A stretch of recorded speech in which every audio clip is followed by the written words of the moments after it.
তোমরা সবাই হালাল রুজি খাও, যেইটা আমি মাটিতে উপার্জন করেছি রুজি হিসাবে। পৃথিবীতে যারা যেটাকে রুজি বলে, তার যেটা হালাল সেটা খেতে হবে। আর আমাদের জন্য হালালের সাথে সাথে পবিত্র হতে হবে। কেন? গরু হালাল কিন্তু মরে গেছে, তখন হালাল হলেও আমি খেতে পাবো না, তখন আর আমার জন্য পবিত্র নয়। আল্লাহ তাআলা পৃথিবীর মানুষকে আদেশ করেন, পৃথিবীর মানুষ যাদের নাম মানুষ, তোমরা হালাল রুজি খাও, এটা আল্লাহর আদেশ। এইবার আল্লাহ তাআলা সাধারণ মুমিন পুরুষ নারীকে আদেশ করেন। আল্লাহ তাআলা বলেন, ইয়া আইয়ুহাল্লাযীনা আমানু কুলু মিন তাইয়্যিবাতি মা রাযাকনাকুম। হে পৃথিবীর মুমিন পুরুষ নারী, আমি তোমাদেরকে যে রুজি দিয়েছি সেখান থেকে যেটা হালাল সেটা খাও। আমি অনেক রুজি দিয়েছি, মানুষ বিভিন্নভাবে রুজি উপার্জন করছে, করবে। তো আমি যেটা হালাল দিয়েছি, এই ছেলে সহসা স্থানে দাঁড়াও, সামনে ভাবে আসা যাবে না।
কাঁধ ডিঙিয়ে কেউ সামনে আসতে পাবে না। মুহাম্মদ সাল্লাল্লাহু আলাইহি সাল্লাম বলেন, জুমার দিন সকালে সকালে নিজে গোসল করলো, পরিবারকে করালো, পায়ে হেঁটে মসজিদে আসলো, কাঁধ ডিঙিয়ে সামনে আসলো না, যতদূর সম্ভব যত রাকাত সম্ভব সালাত আদায় করলো, ইমামের খুতবা শুনলো, তারপরে সালাত আদায় করে বাড়ি চলে গেল, তাহলে তার প্রত্যেক পদক্ষেপ সমান। 1 বছর তাহাজ্জুদ পড়লে জানে কি হয় তাই হবে, 1 বছর নফল সিয়াম পালন করলে জানে কি হয় তাই হবে। বুঝাতে পারিনি এখনো? প্রত্যেক পদক্ষেপ সমান। 1 বছর তাহাজ্জুদ, 1 বছর নফল রোজা। 1 বছর নফল রোজা রাখলে যত নেকি হবে, 1 বছর তাহাজ্জুদ পড়লে যত নেকি হবে, প্রত্যেক পদক্ষেপ সমান তত নেকি হবে। তার নাম জুমার দিন। যদি বুঝাতে না পারি তাহলে আমি অক্ষম, যার কারণে মাঝে মধ্যে বলি যে আমাদের দিয়ে যদি হয় তাহলে তুমি জাতির সামনে আমাদেরকে গ্রহণীয় করো। তার মানে এত দামি কথা জাতির তো জানা দরকার। মুহাম্মদ সাল্লাল্লাহু আলাইহি সাল্লাম 1450 বছর পূর্বে চলে গেছেন, কথা এইভাবে রেখে দিয়েছেন, হাদিসে আছে। আর বাংলাদেশের শতকরা 98টা মসজিদে কেসা কাহিনী দিয়ে জুমার খুতবা হলো। কেসা কাহিনী দিয়ে, আরো কত কি দিয়ে, রূপক কথা দিয়ে, আর কোন কোন মানুষের প্রশংসা দিয়ে জুমার খুতবা হলো, অথচ সেখানে হাদিসও থেকে গেল, কোরআনও থেকে গেল। আমি যে কথা বলছি এই কথা মোহাম্মদ সাল্লাল্লাহু আলাইহি সাল্লাম আজ থেকে নিয়ে 1450 বছর পূর্বে বলেছেন। এই কথার ভিতরে সরিষা ঢোকার মতো অন্তত মানুষের ক্ষমতা নেই। কিয়ামত পর্যন্ত যা বলছি এভাবেই দেখে যাবে।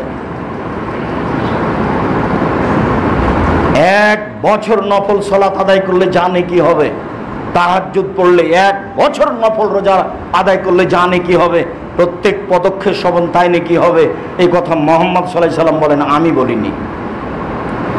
এ কথা পৃথিবীর কোনো পীর বলেননি, এ কথা পৃথিবীর কোনো ইমাম বলেননি, এই কথা পৃথিবীর কোন সাহাবী বলেননি, এ কথা উমরের নয়, এই কথা আবু বকর সিদ্দিক রাদিয়াল্লাহু তাআলা আনহুর নয়, এই কথা স্বয়ং মুহাম্মদ সাল্লাল্লাহু আলাইহি সাল্লামের। তার নাম জুমার দিন। এই কথা বলে আপনাকে বলতে চেয়েছি, জুমার দিনের দাম দিতে শিখতে হবে। আগে সামনে আসলে আগে আসতে হবে, পরে এসে সামনে আসার চেষ্টা করবেন না ভুল হিসাব। আর একজনকে কষ্ট দেওয়ার চেষ্টা করবেন না। যে যেখানে আছেন ভদ্রতা বজায় রেখে আমাকে দেখতে পান আর না পান, কান লাগিয়ে কথা শুনবেন। প্রত্যেকটা কথার কোটি টাকা মূল্য, এমন হিসাব করে আপনাকে দাঁড়িয়ে থাকতে হবে। আমি আপনার দিনই ভাই, শতদিন বলেছি বাংলাদেশের মাটিতে, বিভিন্ন দেশের মাটিতে 90 সাল থেকে এখন পর্যন্ত আমি কোনো অপ্রয়োজনীয় বাক্য বলিনি। 90 সাল থেকে এখন পর্যন্ত আমি কোনোদিন কোনো দল মাঝহাবকে লক্ষ্য করে কথা বলিনি। 90 সাল থেকে এখন পর্যন্ত আমি কোনোদিন ব্যক্তিকে সামনে রেখে কথা বলিনি। 90 সাল থেকে এখন পর্যন্ত আমি কোনো মাঝহাবকে নিন্দা করে কথা বলিনি। সারা জীবন আপনার সাথে চ্যালেঞ্জ থাকলো, আমার বক্তব্য তদন্ত চালিয়ে দেখেন। আমি কোনোদিন কোনো মাঝহাব নিয়ে কথা বলিনি। আমি যখন যে এলাকাতে গেছি তখন কিছু লোক মনে করেছে আজ না জানি কি হয়, তাই নানানভাবে প্রোগ্রাম বন্ধ করার, কষ্ট দেওয়ার চেষ্টা করেছে। আমি চলে গেল, আমার বক্তব্য আছে জাতির সামনে, বিবেচনা করার জন্য আজীবন মানুষের সময় থাকলো। ফাঁকি দিনে বলে আমার দাবি, আমার জীবনে আমি কোনোদিন কোনো মানুষকে ফাঁকি দিয়ে নিজের সুবিধার জন্য একটা বাক্য বলেছি তা আমার মনে বলে না। কোনোদিন মানুষের কাছে আমি পথ খরচ পাথেও চাইনি। কোনোদিন আমি কোনো মানুষকে হিসাব করে বক্তব্য শক্ত হলে কি যে বলবে এরকম হিসাব করে কোনোদিন কোনো বাক্য বলিনি। সম্মানিত দিনী ভাই বোন, মানুষের জীবনে হালাল রুজির অতীব প্রয়োজন। আল্লাহ তাআলা পৃথিবীর সব মানুষকে বলেন হালাল রুজির কথা। আল্লাহ তাআলা পৃথিবীর সব মুমিন পুরুষ নারীকে বলেন হালাল রুজির কথা। এবার আল্লাহ তাআলা নবী রাসূলকে বলছেন হালাল রুজির কথা। ইয়া আইয়ুহার রাসূল কুলু মিনাত তাইয়্যিবাত আমাল সালেহা, হে নবী রাসূলগণ আপনারা হালাল রুজি খান আর সৎ আমল করেন। এটা নবী রাসূলকে আদেশ করেন আল্লাহ যে আপনারা হালাল রুজি খান আর সৎ আমল করুন।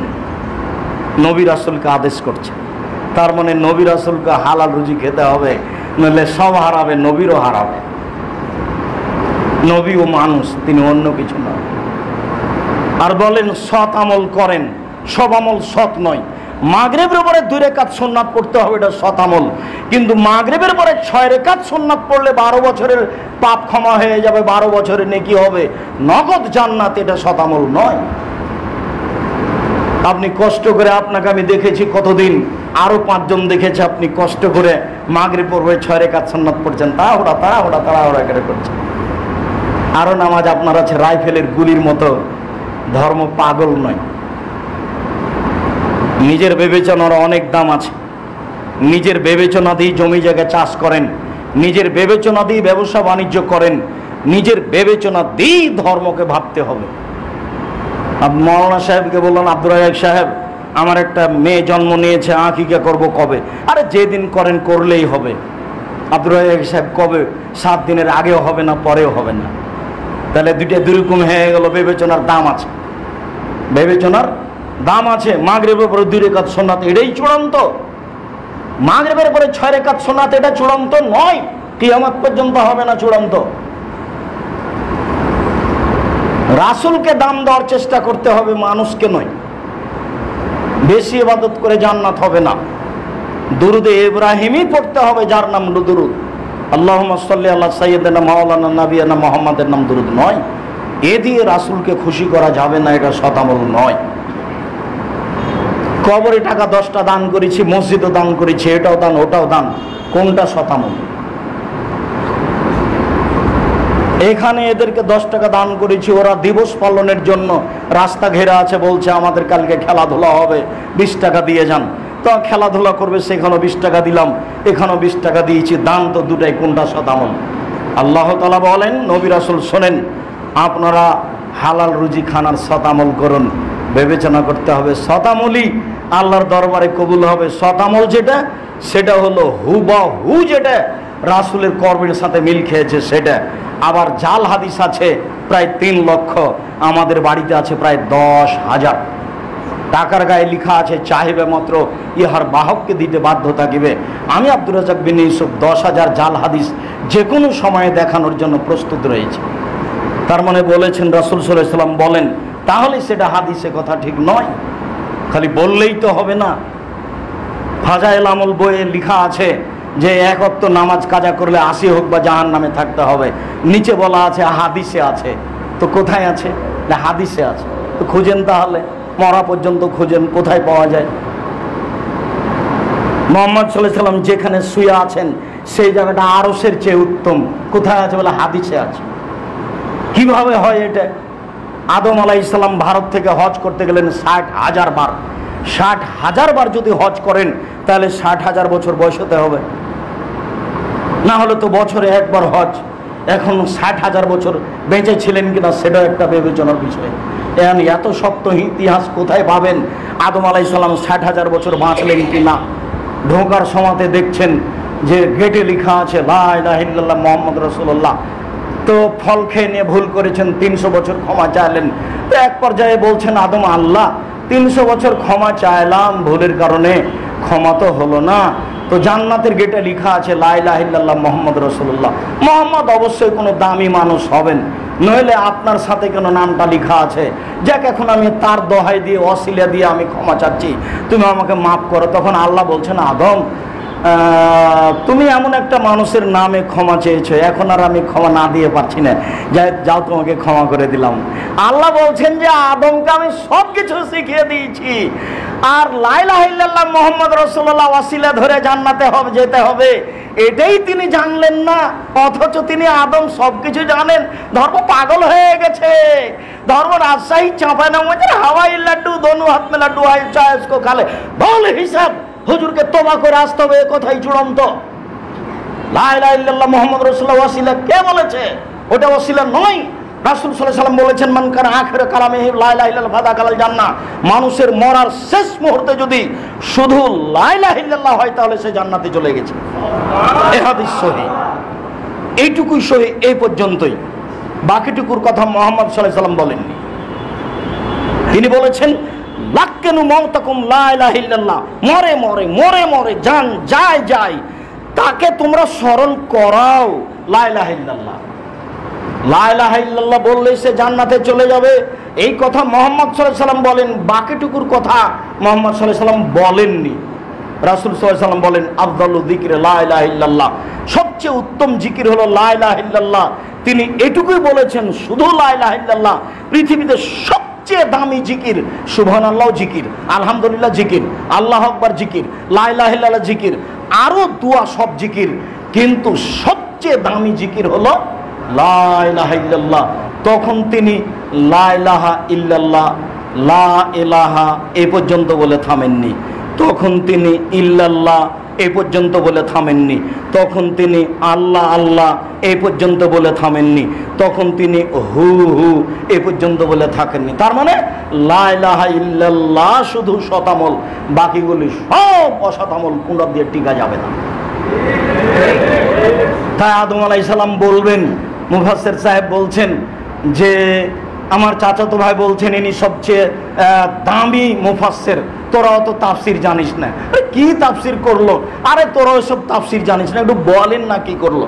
তো উনি বলছেন যে আদম আলাইহিস সালাম ঘুম থেকে উঠে দেখছেন খুব সুন্দরী মহিলা পাশে, তো উনি হাত বাড়াচ্ছেন, যেহেতু তিনি মানুষ। তখন ফেরেশতা বলছেন থামেন। কেন? মোহর দিতে হবে। মোহর আবার কি? বলে মোহাম্মদ সাল্লাল্লাহু আলাইহি ওয়াসাল্লামের দুরূদ পড়তে হবে। আরে আল্লাহ বলছেন আমি আদমকে সব শিখিয়ে দিয়েছি, আর বউকে কিভাবে হালাল করতে হবে এটাই আদম জানেন না?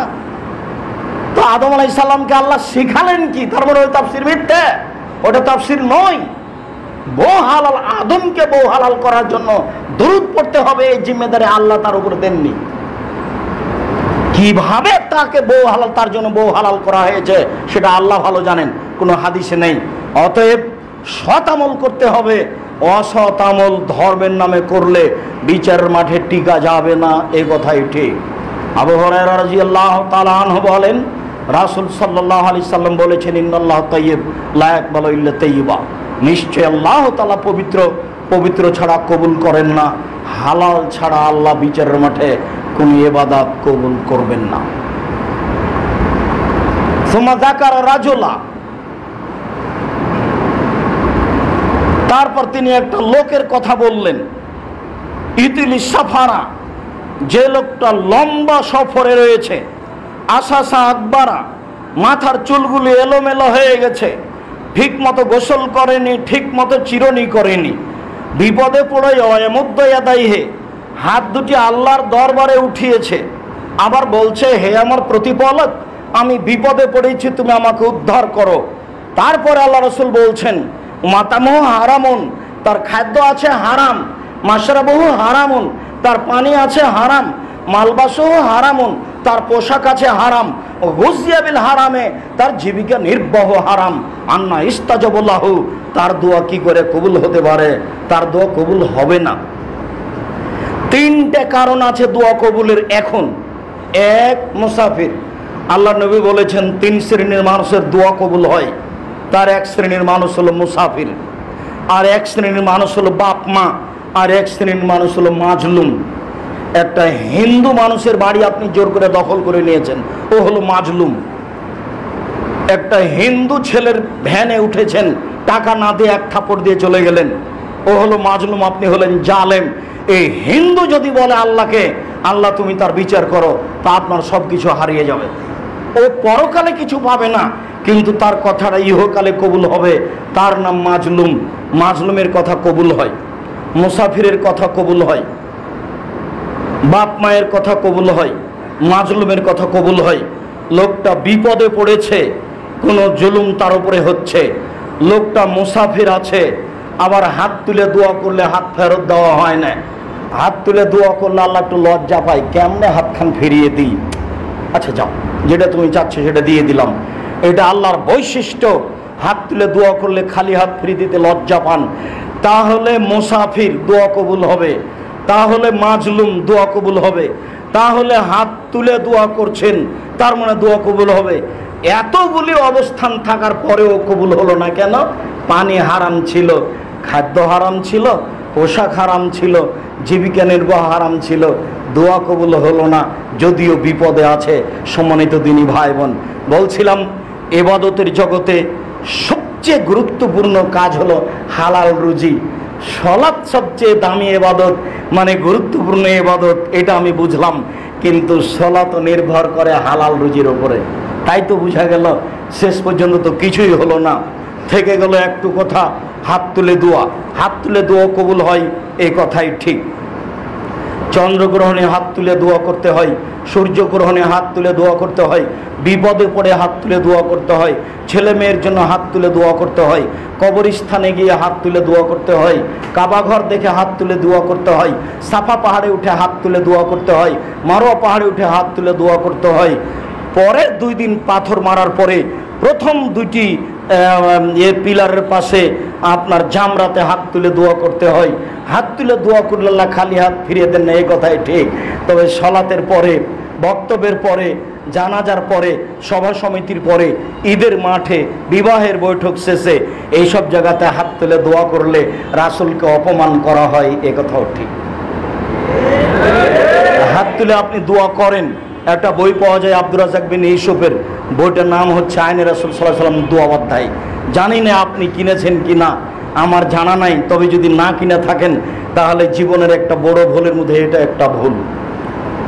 আমি কত শ্রম দিয়েছি এটা আপনাকে আমি বুঝাতে চাচ্ছি না, তবে আমি চেষ্টা করেছি কত শহীদ হাদিস আছে হাত তুলে দোয়া করার, সেটা জমা করার চেষ্টা করেছি।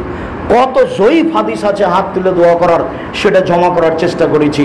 কতটা স্থানে আল্লাহর নবী হাত তুলে দোয়া করেছেন, সেই জায়গাগুলো উল্লেখ করার চেষ্টা করেছি। আর আপনার কাছে 100 টাকাই ভারী হলো? এত শ্রম আপনার কাছে মূল্যায়ন করা হলো না? ভুল হিসাব নিজে কিনে নিয়ে গেলে ছেলে পড়তে পারে, মেয়ে পড়তে পারে, বৌমা পড়তে পারে, আত্মীয় স্বজন পড়তে পারে। আর আমার জীবনের সবচেয়ে গুরুত্বপূর্ণ কাজ হচ্ছে মাসিকা লিতেশাম পত্রিকা, জামিয়া সালাফের মুখপাত্র পত্রিকা মাসিকা লিতেশাম পত্রিকা, যাতে 50টা প্রশ্নের উত্তর আছে। দুয়ার বইটি কিনলে আমার ব্যক্তিগত উপকার হবে, আর মাসিকা লিতেশাম পত্রিকা ক্রয় করলে জাতির উপকার হবে। কোনোদিন পৃথিবীর কোনো বাঙালি যেন মাসিকা লিতেশাম পত্রিকাকে দুর্বল দৃষ্টিতে না দেখে, এর জন্য আমি বলে যাচ্ছি, জব আমাকে দিতে হবে না, দিলে আপনাকে দিতে হবে। আমি 50টা প্রশ্ন উত্তর দেওয়ার চেষ্টা করেছি। 10 জন মুফতির মাধ্যমে সবাইকে বেতন দেওয়া হয়। যারা কর্মচারী তাদের বেতন দেওয়া হয়, যারা মুফতি তাদের বেতন দেওয়া হয়। আমি খাকসার সাধারণ মানুষ আপনাদের সাথে আছি। আমি নিজে ইবাদত করে বিচারের বাড়ি টিকতে পারবো, এটা আমার মনে বলে না। যদি আপনাদের পক্ষ থেকে কোনো দোয়া থাকে, যদি আপনাদের পক্ষ থেকে আল্লাহর কাছে কোনো কথা কবুল হয়ে যায়, তাহলে হয়তো সফল হতে পারবো কিনা তা আমি বলতে পারছি না। জাতির সামনে আমি ধর্মের নামে কোনোদিন ফাঁকি দিইনি, তবে জাতি যতটুকু মূল্যায়ন করেছে, আমার না চাইতে টাকা দিয়েছে, সেই টাকার জবাব যদি আমাকে বিচারের মাঠে দিতে হয়, তাহলে কি হবে তা আমি বলতে পারছি না। তবে আমি জাতির কাছে কোনোদিন পয়সা চাইনি। জাতিকে বলেছি, জামিয়া সালাফি আপনাদের জন্য থাকছে সম্পদ। আমার মনে বড় সাধ, এদেশের মাটিতে আমি উন্নত মানের প্রতিষ্ঠান গড়বই গড়ব ইনশাআল্লাহ, যেখানে বাংলা, ইংরেজি, আরবি উন্নত মানের শিক্ষা ছেলেমেয়েরা করবে এবং জাতির অন্যায়ের বিরুদ্ধে লড়বে মুখে কলমে মিডিয়ায়। এই অপেক্ষায় আমি আছি। সেটাই জামিয়া সালাফিয়া।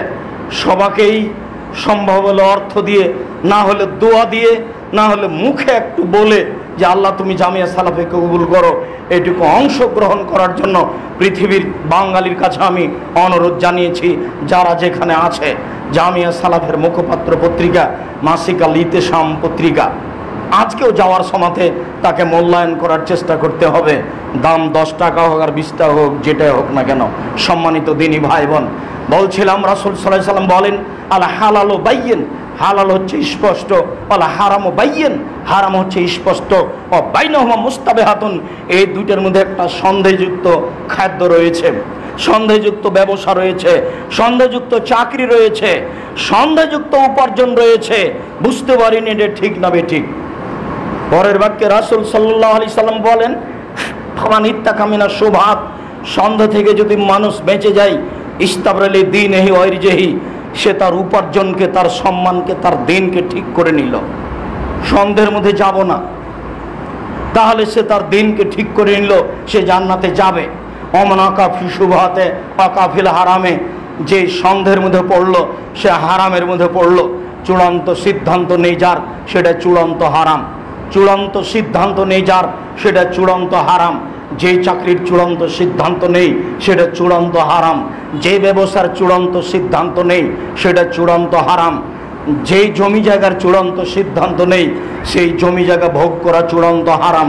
দলিল খুঁজে পায় না, তবে আমার বাপ দাদা ভোগ করে আসছে, ছেড়ে দিতে হবে ওই জমি, মরলে সব কিছু বন্ধ, ছেলেমেয়ের সুবিধার জন্য ওখানে যেতে হবে না। আমি কিন্তু আপনাকে রুজি কম করে উপার্জন করতে বলিনি, আমি সবসময় আপনাকে রুজি বেশি করে উপার্জন করতে বলি। আমি চকলেট বিক্রি করে খেতে বলেছি, এটা শেষ স্তরে।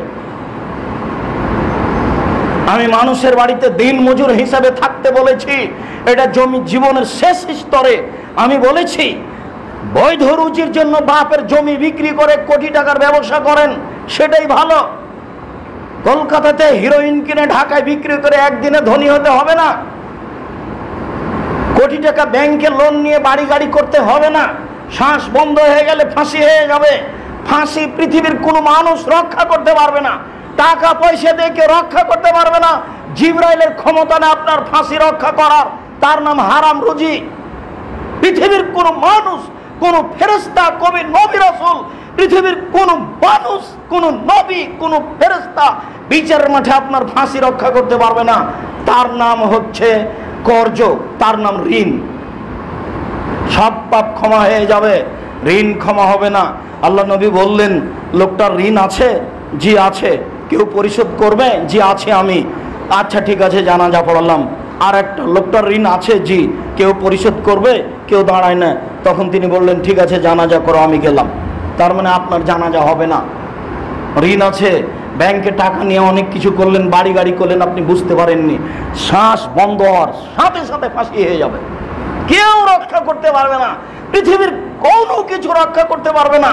আল ইয়াউমা লা তামলিকু নাফসুন লিনাফসিন শাইআ, আল ইয়াউমা আল আমরু লিল্লাহ। আজ কোনো মানুষ কোনো মানুষের কোনো উপকার করতে পারবে না। একাচ্ছত্র মালিকানা আমার হাতে। আইনাল জাব্বার আইনাল মুতাকাব্বির। স্বৈরাচারী, স্বেচ্ছাচারী, অহংকারী, বদমেজাজিরা কোথায়? আনা মালিকুল আমলাক, আমি হচ্ছি রাজাধিরাজ।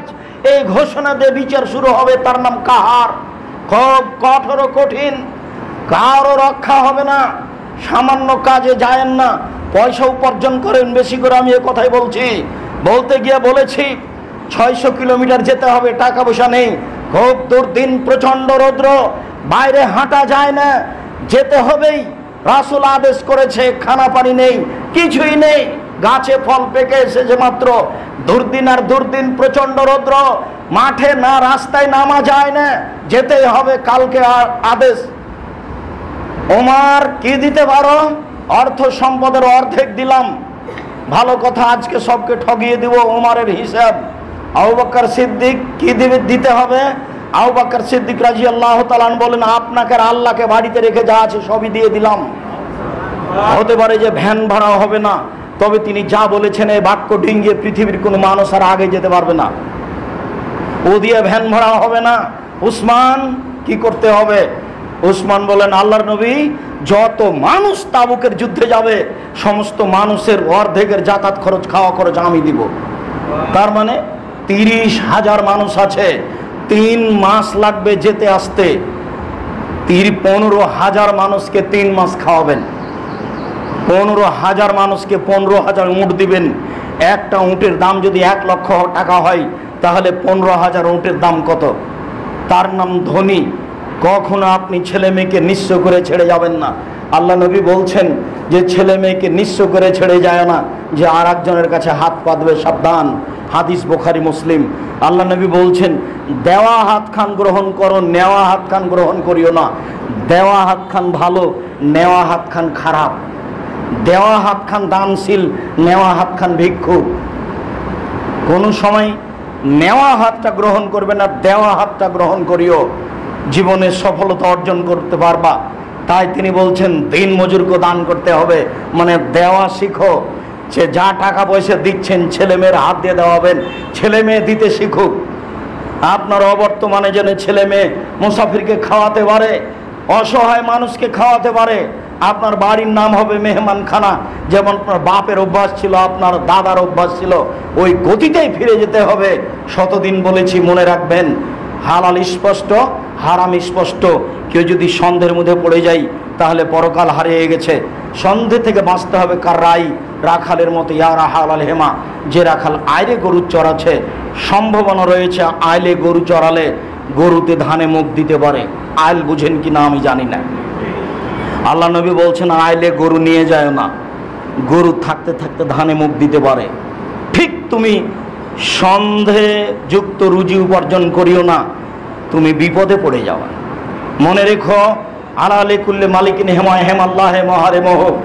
আল্লাহর একটা সীমারেখা রয়েছে, মানুষের একটা, দেশের একটা সীমারেখা রয়েছে। বাংলাদেশ শুরু হলে ভারত শেষ হয়, ভারত শেষ হলে বাংলাদেশ শুরু হয়। আর আল্লাহর সীমারেখা হচ্ছে হালাল হারাম, হালাল শেষ হলে হারাম শুরু হয়, হারাম শুরু হলে হালাল শেষ হয়।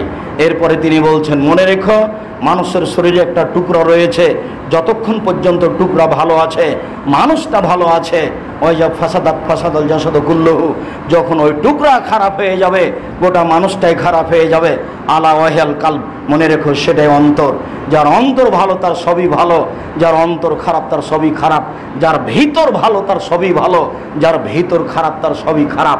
আপনার সাথে বলে গেছে একরকম, ওটা মুখে বলেছে ভিতরে আর একটা ছিল, সেই সবচেয়ে খারাপ মানুষ বলে রাসূল সাল্লাল্লাহু আলাইহি ওয়াসাল্লাম উল্লেখ করেন। হালাল রুজির ব্যাপারে বাহির ভিতর সবটা সমান হতে হবে। আল্লাহ তুমি তৌফিক দান কর, আল্লাহুম্মা আমিন। আল্লাহুম্মা সাল্লি আলাইহি, আল্লাহুম্মা বারিক আলাইহি।